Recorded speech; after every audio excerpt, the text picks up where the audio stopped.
Assalamu Walaikum. Hello friends, how are you? Welcome back to my another video. In this video, I am going to show you how to align table to left in Apple Keynote. Let's get started. At first, open your Apple Keynote software. Then open your Apple Keynote presentation. Now I am already insert my table. Now firstly, drag and select the table. And here you can see here are arrange menu. Now go to the arrange. And here are align drop down menu. Now click the drop down menu. Now here are many align. Now select left align. Now do this.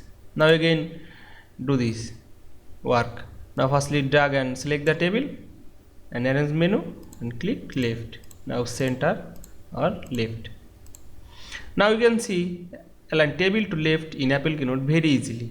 I hope you enjoyed my video. Please like, comment, share and subscribe my channel. Thanks for watching.